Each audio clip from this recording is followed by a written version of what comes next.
For now, the News 5 E-Team is bringing you more news stories. We are taking an in-depth look at how national issues affect you and your family. And today we focus on President Donald Trump's promise to replace the Affordable Care Act. James Gherardi spoke with families, and James, they've got two very different takes on whether Obamacare actually works. Karina, Terrence, they're polar opposites. One family telling me their premiums soared, while another, they wouldn't have health insurance coverage without the Affordable Care Act. Mark Toth says his premiums skyrocketed after Obamacare went into place. He's now using a plan with a lower premium, around $700 a month, to cover him, his wife, and their daughter. But their deductible, get this, it's a whopping $13,000.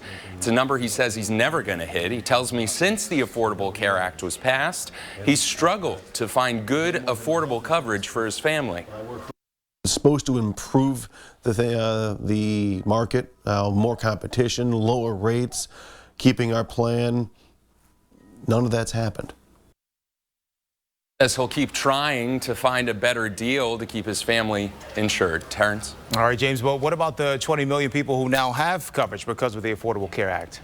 Sure. Rebecca Benjamin and her family, they're from Warren, Ohio. They're among the 20 million. Rebecca has a couple pre-existing conditions. She's a skin cancer survivor and was born with a heart condition. She tells me before 2010, no insurance company would touch her. She could only get catastrophic insurance coverage, and it cost an astronomical amount each month. Now, though, she says she has great affordable insurance. Her entire family can be under one plan, and her daughters, both in their 20s, as everyone knows, they get to stay on her coverage as well. I'm not saying that what we have now is perfect, and there's a lot of improvements that could be made, but that's not what I'm hearing. And at least I have coverage.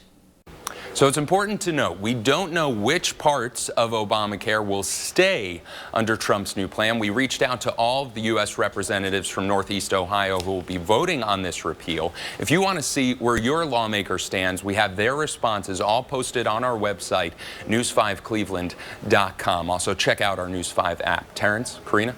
All right, James, thank you. Now, one thing to keep in mind here, there's been a lot of debate about the